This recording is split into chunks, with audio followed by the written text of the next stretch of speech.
What's up, faithful? You're listening to another episode of the 49ers Web Zone No Huddle podcast, a part of the Odyssey Network. I'm Brian Rennick. He's Al Sacco. The 49ers snatched defeat from the jaws of victory yet again with a 10-point lead in the fourth quarter. Cannot shut out or shut down their division rival, Arizona Cardinals. They lose the game 24-23. Al, I'm wearing my Trash Pandas hat because my Trash Panda squad knows how to take the field and blow a team out that doesn't belong on the same field as them. This 49ers team does not. And so until they do, I'm repping the squad that is absolutely just laying it down right now. I said, we were talking right before we came on. I said it's probably going to be a bit of a ranty episode. And you said, I don't know, I'm a little bit more matter of fact about it. How are you feeling after another disappointing loss from a team that just looks like they are disinterested in playing winning football? Well, I mean, it's two inexcusable losses to division rivals within 2 weeks. Inexcusable. Both games they had won. Both games they just looked sloppy and not like themselves in a game plan on offense that appears to be almost hero ballish. I don't really understand even what the thought process is there, but I am very matter of fact about it because, to be honest with you, I've been saying it for a while.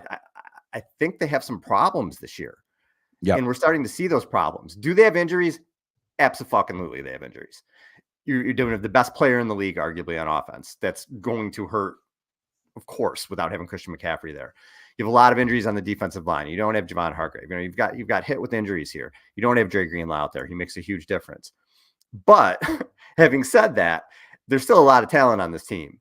In a game like this, that they could have won by 30 points, I felt like they're just that. I feel like they're that much better than the Cardinals. But when you look at the way this game went, they were lucky to really even have the lead because it was two kind of fluky things: a block kick and the Bosa interception, which are two plays that obviously they happened. You got to give them credit, but in a straight game, the Niners didn't look like the 49ers to me, and they haven't at all this season. And I talked last week about the Patriots game was a fugazi. It was fake. You can't take anything you saw last week and think that that's what's going on with this team. They have problems right now, but I'm very matter of fact that, like, I'm not pissed because I kind of feel like this is what they are. They're a playoff-ish team. They're like a 10-win team. And lucky for them, it probably won't take more than 9 or 10 wins to win the NFC West. But they're just not a very good team right now. And until they show us otherwise, I don't know how anybody can look at the 49ers and expect anything other than, like, we don't know what we're walking into week to week. And we'll break down what we think, sort of the issues are. But I just kind of feel like, I don't know. I'm a it is what it is guy. And right now it is what it is. The Niners just aren't very good.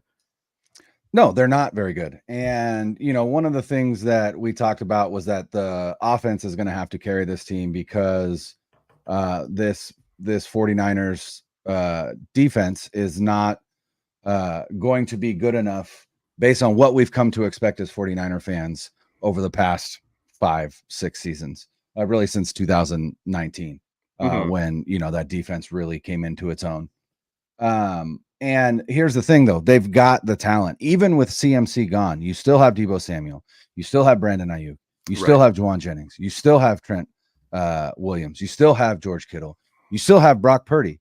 And you still have Jordan Mason, who, up until this point, led the league in rushing attempts and has been, at least on the ground, a pretty decent backup, if you will, a replacement for Christian McCaffrey. And there were times in this game I thought they just forgot about him. And here's what I don't understand. Okay, this Cardinals team just lost to the Washington Commanders 42-14. 42-14. In that game, the Washington Commanders against the Arizona Cardinals rushed for 216 yards.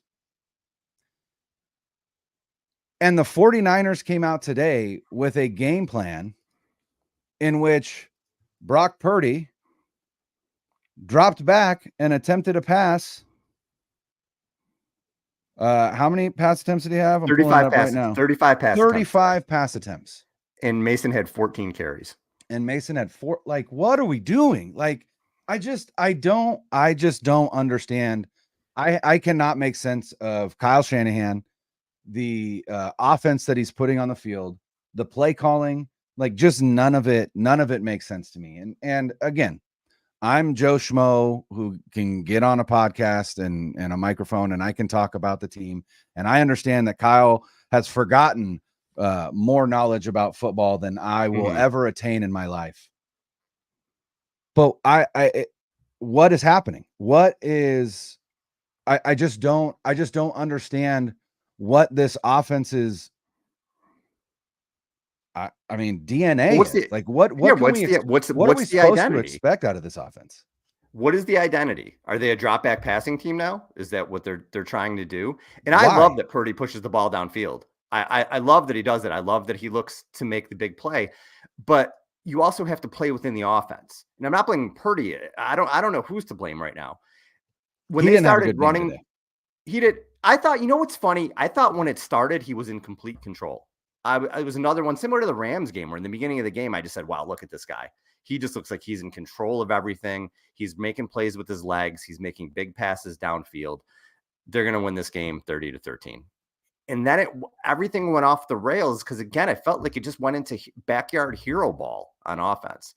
So I don't know when he drops back if people aren't open. I don't know if he's not seeing it. I don't know what's going on. But he's running around, and he's fun as hell to watch. But that's not really the 49ers offense. It's good to mix that stuff in, and you want to take the deep shots. But I want them to pound the ball. I want them to run play action.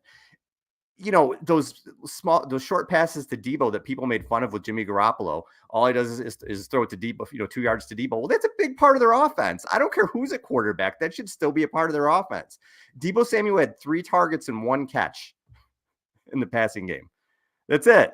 He was invisible, it seemed like. I'm not sure what the game plan is. I don't know if they're trying to evolve. I don't know if they're trying to be something they're not, but the Niners have to go back to who they are on offense. Pound the football, use play action. And listen, if you're worried about Mason with too many carries and you don't want to give Garendo carries or whatever, go sign another running back or something. Like, are you kidding me?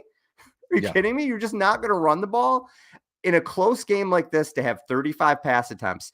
And they had from running backs 19 carries, and if you include Debo, 22 carries.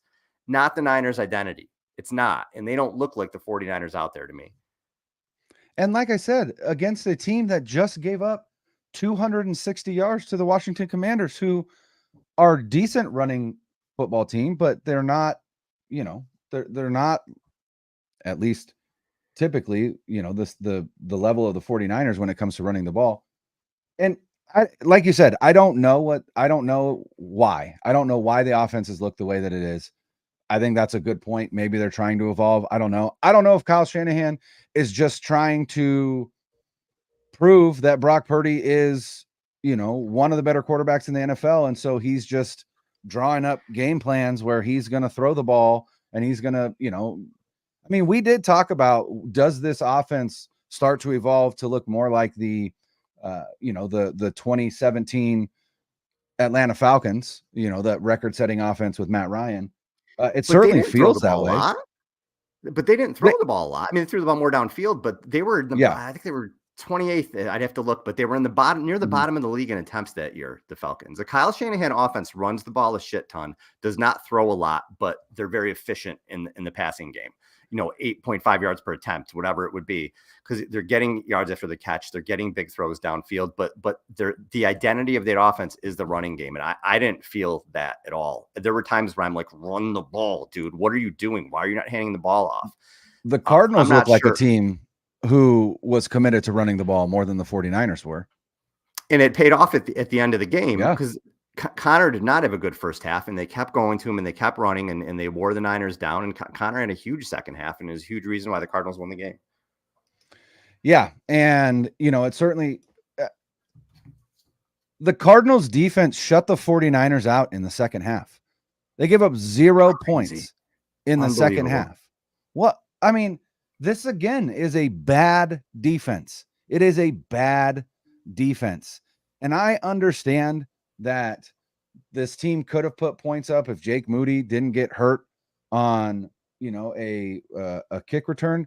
Again, special teams, awesome field goal block by Isaac Yadam, picked up by Diamador Lenore, runs it back, right?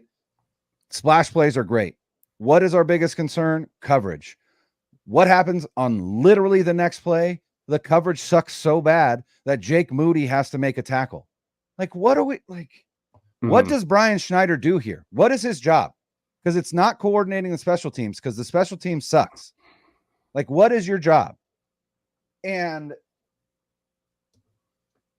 why can't you score in the red zone? Is it literally is the reason because CMC is gone? Because this team was 6 for 6 in red zone opportunities against the Cardinals last year with Christian McCaffrey. And today they were 1 for 6 or 1 for 7. I can't remember what. So I think it was 1 for 6.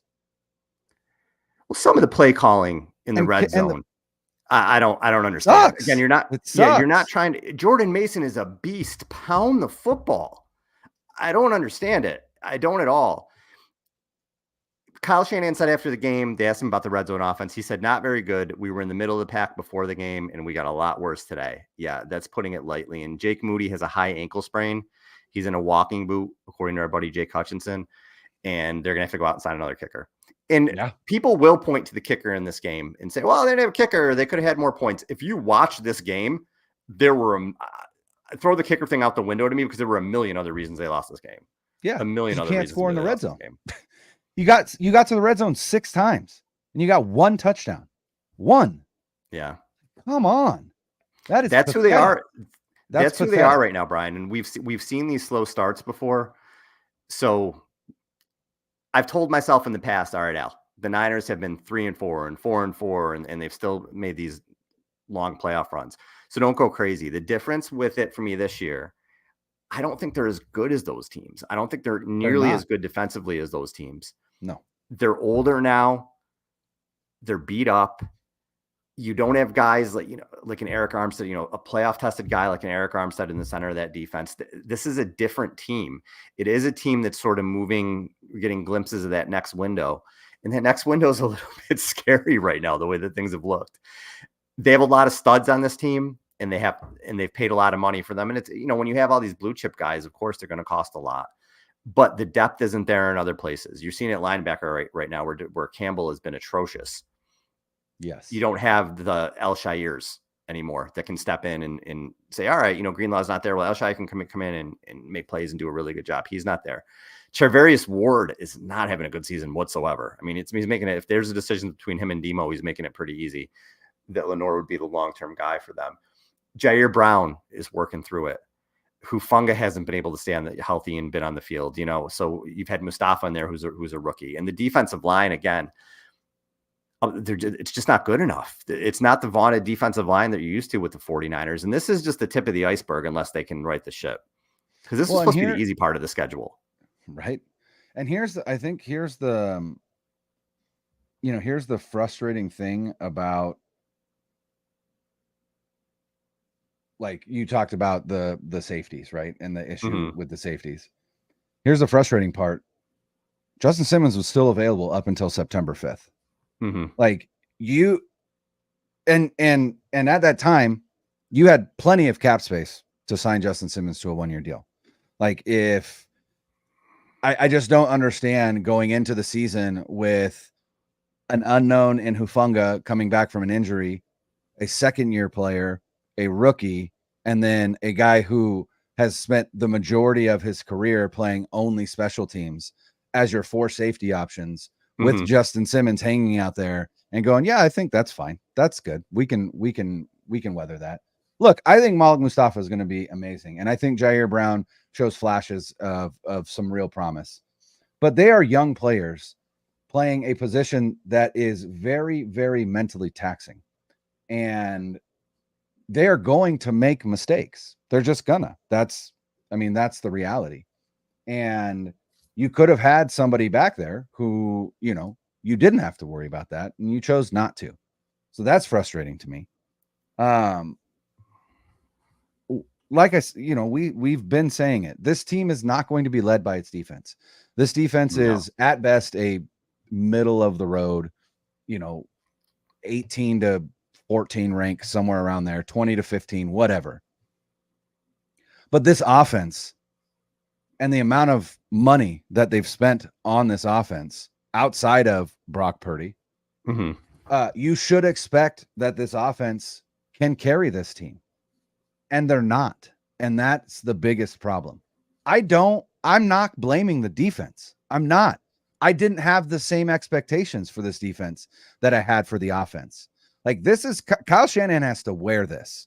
Kyle Shanahan has to wear this as the offensive coordinator, as the play caller, as the head coach of a team, knowing that you've got an inexperienced defensive coordinator calling plays and a very different defense than you're used to having in terms of talent, especially on the defensive line. You have got to know that it is your offense that is going to carry this team. And so far, you have done nothing to show me that you and your offense are ready to do that. You're 2-3, and you've lost to the Rams and the Cardinals, who, with the Rams and all their injuries, are one of the worst teams in the NFL. And the Cardinals, with their lack of talent on defense and a relatively promising offense, but still figuring itself out, those are two teams you should not lose to. You cannot lose to those two teams. They have three combined wins, those two teams. 3 combined wins, and 2 of them against the 49ers. They're not good teams right now. It's pathetic. You mentioned the defense, and I understand what you're saying, but what have the 49ers been built on since Lynch and Shanahan started? The defensive line. Right? That was a priority. It has not been a priority lately, and they're suffering for it. When you look at the drafts recently, 2020, well, they tried to make it a priority there. They whiffed on Javon Kinlaw. 2021, they did not take a defensive lineman. 2022, Drake Jackson. They whiffed on Drake Jackson in the second round. They got Kalia Davis in the 6th round. I mean, he's a role player.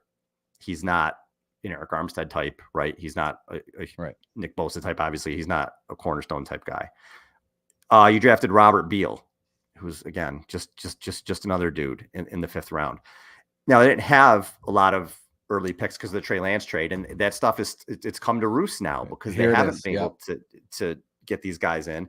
But even the guys that they've tried, again, they've missed Drake Jackson, Javon Kinlaw. So you go out and you sign probably a Javon Hargrave whose best days were behind him because you have to make up for the Kinlaw miss. And now you got to go out and sign a 31-year-old Leonard Floyd because you have to make up for the Drake Jackson miss. So they've missed on the defensive line. They haven't made as much of a priority.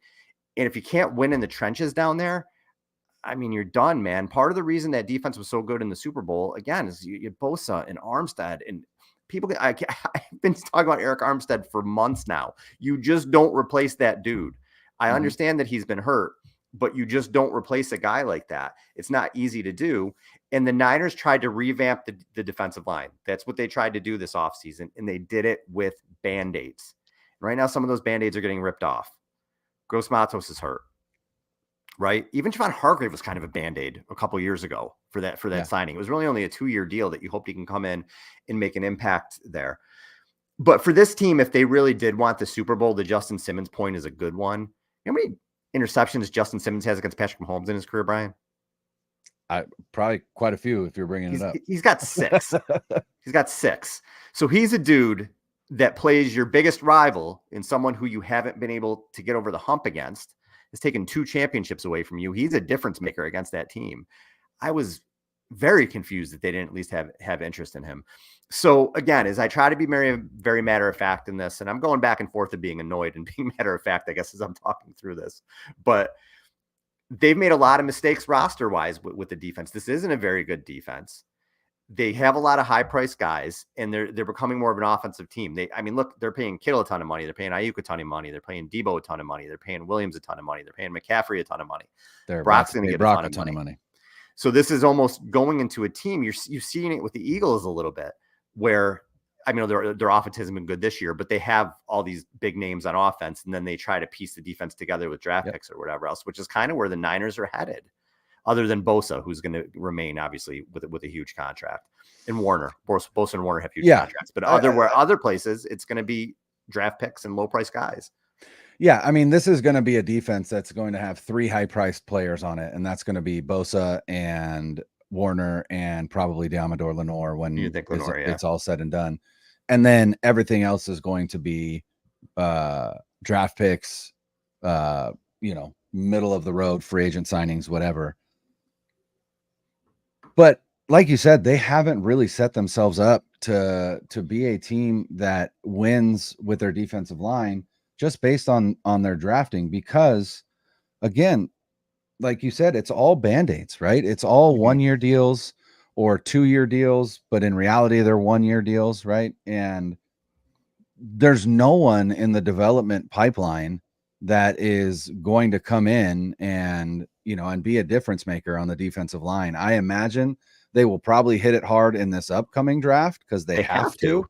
They absolutely have to. But again, you don't want to be in that position. You don't want to be in the position where you go into a draft needing players at specific positions, because it lends you to reaching and bringing in players and overdrafting players and just not giving yourself the opportunity to just draft the best player available. But not only that, but you also have to go into this draft probably looking for your left tackle of the future, and maybe a right tackle, and maybe a left guard, and like your offensive line is going to be an issue probably in a year, and maybe a tight end. And Kittle's getting older. You got to eventually get somebody to develop. This team gets a lot of credit, and rightfully so, for being good at drafting, especially later in the rounds. And the team that we've seen make it to 4 of the last 5 NFC Championship games, largely on the back of that drafting. The majority of the players that have been blue chip players for the 49ers have been guys that they have brought in via the draft. Yeah. Really the only player that isn't, that is just a cornerstone is Trent Williams. And that was still a shrewd move on their part to make that trade. And again, and CMC. They deserve, and CMC, and they deserve credit for that. But we are seeing now that the poor drafting over the last 3 years is really what's going to make the next window a window that we have a lot of uncertainty about. Well, when you look at the draft, so 2017, you get George Kittle as a blue chip guy. And when I'm talking blue chip, is we're going through this list, I don't mean like, oh, well, he's pretty good. Well, he's a starter. A blue chip, a difference top maker, a borderline Hall of Famer or a Hall of Famer. These are top level elite guys. You got George Kittle in 2017. You got Fred Warner in 2018. You got Nick Bosa, Deebo Samuel, and Dre Greenlaw in 2019. And then you got Ayuk in 2020. I don't know if I missed anybody, but that's 5, right? 5 or 6. Did I name 6? 6 blue chip, not good. Not, hey, he's a starter, legit studs. And only since one of them in the first round. Right. But since then, and you're talking 4 drafts. Okay. Since then, Lenore, maybe Purdy, probably. And that's it. That's it. So as these other guys are getting older, George Kittle's been in the league, what, 8 years now? He's getting older. Even Fred Warner, these guys are getting older. They're still awesome players, but they're getting older. Now, I know 2024, we don't know, and we won't know for a while. But you look at the positions they drafted. Pearsall's a receiver. Green's a DB. Pooney may end up being a very good guard. Yeah. But there's no stud defensive line there. There's no stud pass rusher there out of that group. So, how impactful are those guys going to be? We'll see. I think it's a good group, but I don't know if it's going to be a blue chip group. And the 49ers are the 49ers because they have blue chip studs. And if they haven't gotten more to come in, they're not going to be an elite team. Eventually this window is going to close, or they're going to go from a 12 win, 2 or 3 wins in the playoff type team to we're getting 10 and we'll see if we could win in the division round type thing, which feels like it's where they're headed to me. I just don't see it. I see an aging roster with other pieces that aren't as good as the role players they've had in the past. The guys who, your Jordan Willis's and your Menahus and who's going to get a punt block in the playoffs and make these big plays. I don't see it right now. And I think they're in trouble. Again, I'm not saying 7-10. They're going to win this division with 9 or 10 wins, but big picture, I think they're in trouble. Yeah. And I agree. But here's the saving grace is this division is not very good. The Cardinals are not good. The Rams are too beat up that I don't think they're going to be able to climb out of the hole that they're in. And the Seahawks aren't very good. The Seahawks, the first 3 wins, kind of a little fugazi. I'm starting to use that word more because I've heard it from you so much. But a little bit of a mirage, right? They had the easiest schedule in the NFL through the first 3 weeks. They have now lost back-to-back games. Last week against the Lions and then today against the Giants without Malik Neighbors, which is wild to me. So here's the reality. The 49ers have this bitter loss in their mouth. It is what it is. They go to Seattle on Thursday. If they win that game, they're in first place in the NFC West. Like, it feels like the sky is falling, and I am guilty of making it feel that way, and because I kind of feel that way. But that is the reality of the NFC West right now. They win against Seattle in Seattle and they're in first place. But this team that was on the field today against the Cardinals has to take the field in 3 weeks against not 3 weeks, 2 weeks from today. 2 weeks. 2 weeks from today, they have to take the field against the Chiefs. And while the Chiefs offense hasn't looked great, the Chiefs defense looks phenomenal. The team on the field today is going to get their ass kicked by the Chiefs. Oh yeah. Yeah. Just an absolute ass kicking. And I don't know if they can pull it together in that time, but that Sunday is the Sunday of our fall ball season ending tournament. And I'm going to be perfectly honest. I'm kind of glad that I'm not going to have to watch it because I have a feeling that, like I said, it's going to be ugly. Well, again, we've seen this before with this team. So they do have the ability to get it together, but this was the easy part of their schedule. They had a Jets team that isn't very good and they won. A Vikings team that is very good. They lose. They blow a game against a beat up Rams team that's 1-4. They beat a New England team that isn't even an NFL team. So again, whatever, but a win's a win. And then they blow another game to a Cardinals team that, again, one of their 2 wins, is against the Niners. I don't quite know what the Cardinals are, but I don't think they're very good. So now you have to go to Seattle on a Thursday, not an easy place to play. And their head coach's defense has given you fits. I know they're super beat up and they haven't looked good at all on defense, but it has given you fits. It's not going to be an easy game. Then you have home games against the Chiefs and the Cowboys. Again, 2 difficult games, and the Cowboys are going to be up for that game. You have your bye week. Tampa Bay is a good team. You have another division game against Seattle. And then listen to this stretch. You're at Green Bay. You're at Buffalo. You're home to the Bears. Then you have to play the Rams at home. Miami, which is a train wreck. And then you got to play Detroit before you finish the season against the Cardinals. This iteration of the 49ers is going to have some issues with that. So they got to get it together, man. And what we've been waiting about, it's tough to say when you look at the stats that are they really missing McCaffrey? Because Jordan Mason is whatever, second in the NFL in rushing or whatever he is. Well, when you look at the flow of the game in third downs, in the easy check downs, and just the things that CMC does, they are missing him a lot. And it gets evident in games like this because they just needed somebody to make a play, just to calm everything down, just to catch a little 6-yard pass and take it 24 yards. They didn't have that. McCaffrey's a difference maker. McCaffrey's one of the best players in the league. You're starting to really, I think we noticed it before. Now we're starting to really see this offense is good, but they really need him to get to the next gear.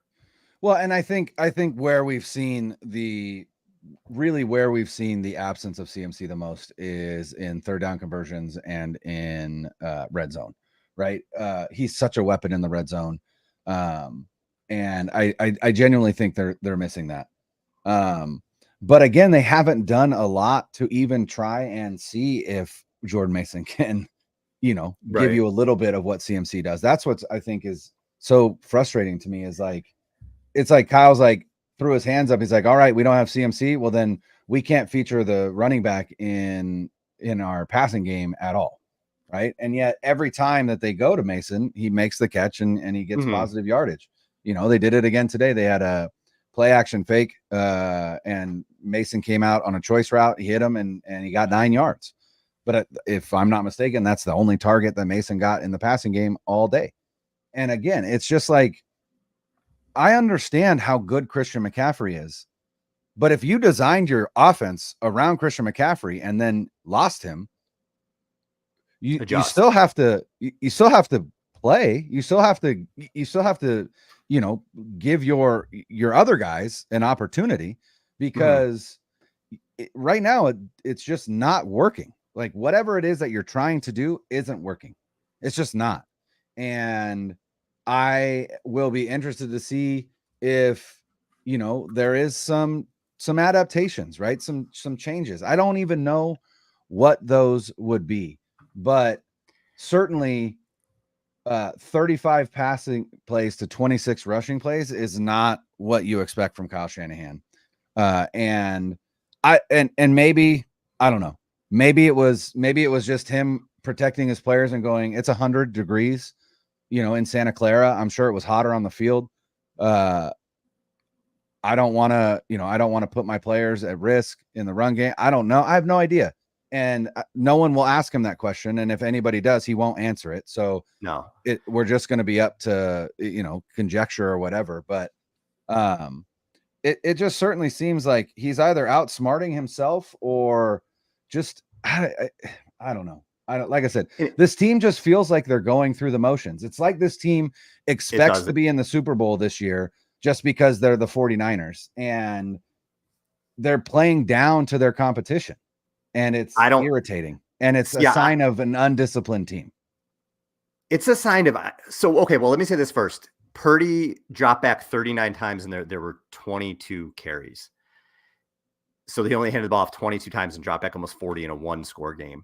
What is maddening to me is when you think back before McCaffrey got to the 49ers. Now, Purdy is a better quarterback than Garoppolo. I don't even think it's close. But the 49ers had similar issues on offense with Garoppolo before CMC in terms of scoring, in that you had all these playmakers everywhere, Kittle and Debo and Ayuk. And you had good running backs. And they couldn't score more than like 23 points a game until CMC got there and then Purdy got in. And with the two of them, everything kind of exploded. But now I feel like you're reverting back to some of those issues that we saw before in terms of that they just can't finish. The red zone issues are back because Kyle used to have issues in the red zone a couple of years ago. This team was never really good in the red zone up until a year or two ago with Purdy and CMC again. You're starting to see these issues come back. Can't score in the red zone. Can't really get more than 23 points. Look at the last few games here. Again, the New England game, whatever. They scored 17, 24, and the offense only scored 16 today. So they're not really scoring either, which is really frustrating. And even against the Jets, when they scored 32, would they kick 6 field goals or whatever it was? Yeah, 6. They couldn't finish there either. So it is really frustrating. It's eventually this team I think they will figure it out, and I think that they're going to get better. But right now they have to look in the mirror. And there's a part of me that said, do they just think they're going to go back to the Super Bowl? It's part of me that they almost look shell-shocked at times. Like they're just beat up and they're older. And we've seen this time and time again where the team that loses the Super Bowl kind of comes the next season and just like, shit's not right. Shit's just off. And this has Bill Simmons calls it the year from hell vibe. And the Niners have a lot of year from hell stuff going on. I mean, your freaking kicker has a high ankle sprain. You know what I mean? When you have so many injuries and your kicker gets hurt, like, when does it end? When does it end, man, with that stuff? It's almost comical at this point. And despite, Moody getting injured, which obviously is a big deal, Moody attempted, I heard Greg Papa say this. I had to listen to the part of the game on my way home, right before I was able to watch it. But I was listening to the radio broadcast, and Greg Papa made an excellent point. Jake Moody I believe he made 21 field goals all of last season. And after today, he's already made 13. Wow. So he's only 8 more made Wow. field goals away from his entire total for the 2023 season. And we are in week 5. So again, what does that tell you? Exactly what you just said. This offense can't finish, right? This offense needs to go to hims.com and get some shit figured out, because they need to figure out how to finish, because it is back to, I coined this term on the No Huddle podcast. We're starting to see remnants of the Blue Balls offense, and it's not fun, and it is not winning football, and it is not what you expect from an offense with the level of talent that this offense has. It's just unacceptable.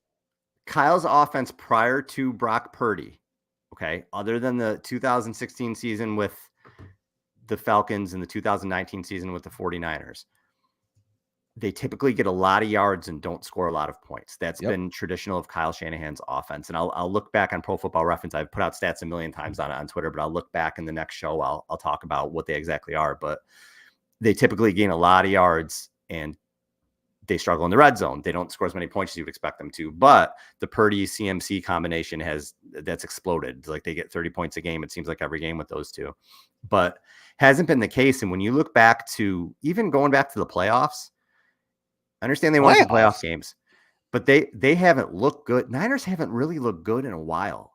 Mm-hmm. Think about it, Brian. Go back to last season. When was the last time the Niners looked like, oh man, this team's a buzzsaw? They got probably before Christmas of last year. Yeah, because I was gonna say they got their shit rocked by the Ravens and were never the same after that. They were never the same after that. They really weren't. They won 2 playoff games that they really pulled out of their ass. I mean, they did it and they came back and they deserve all the credit in the world for making big plays, but it was very ugly at times. The Chiefs, they couldn't do anything offensively against the Chiefs. Chiefs beat them. The Chiefs always beat them. But you go back to last year, they haven't looked like a buzzsaw, like a really elite team in quite a long time. We're talking maybe 10, 11 games now. Right? Yeah. Yeah. That's where we are. So maybe we have to I'll take a step back. Maybe we need to look in the mirror as fans and say, okay, is this team really still an elite team? I don't know that they are anymore. So there's a lot of soul searching to do, I think, in that locker room, and they have vets. They will, they'll figure this out. And this is still a playoff team to me.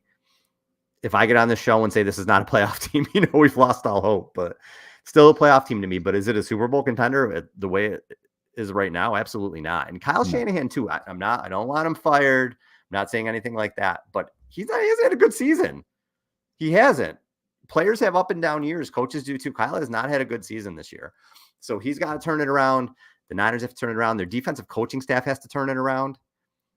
You brought in this guy. You brought in your guy in Nick Sorensen, and Brandon Staley's here doing whatever the hell he's doing behind the scenes. No one knows, but it hasn't looked good yet. You haven't you've gotten out coached in a number of games. It's the coaching staff has to take a look in the mirror too. It's just everybody's got to look in the mirror and just say, who are we and how can we get better from here? Well, and that's the other thing is like, okay, you bring in Brandon Staley, fine. You elevate Nick Sorensen. Again, a play caller with no experience. You did that with D'Amico. There was success. I understand the thought process, but it certainly feels like there wasn't a ton of effort on their part to bring in some new blood on the defensive side of the ball, right? I guess Brandon Staley is that, but again, I mean, you could have poached somebody from the defensive staff that kicks your ass every time you play them. I mean, they tried for the big fish, right? They tried for Spags and they tried for Belichick. Sure. I mean, but my point is, like, you still could have brought in someone from Spags' staff, right? To breathe new life into this defense, to bring some new ideas. Granted, whoever you brought over would have as much play calling experience as Nick Sorensen. Right. But at least it's new blood. This I saw somebody tweet this out just a little bit ago, and I can't remember who, otherwise I would give credit. But I think they made a great point. And I think this is a little bit of what goes into a decision like elevating Nick Sorensen, right? But it feels like the 49ers go into every game thinking that they're the best team in the NFL. And that because of that, they're just going to win every game that they step on the field. And they've been getting embarrassed because of that mentality. And maybe they don't have that mentality. Maybe that's just, it feels like it. But again, it certainly feels like this team reads its own press clippings and then just goes, oh, like, well, we're going to steamroll this Cardinals team, right? We're way better than them. And you are better than them. But sports 101, the NFL is any given Sunday, but even just sports in general. If you go into any game with the mentality that we are already better than this team, and so we're going to win this game, you're probably going to get your ass kicked because you go in lackadaisical, you go in just unprepared to put your best foot forward. And that's what it feels like we've seen from this team outside of week 1 on Monday night, when it felt like the lights were bright and they're like, we're going to show the world the 49ers are still here. And they did. And then it's been nothing but a shit show since then. Well, maybe the short week, they won't have time to think about anything. You're just basically going back out and playing. Maybe that'll be good for them, but they have to get back to being the Niners, especially on offense. You know, Purdy, I think, has had a really good season overall.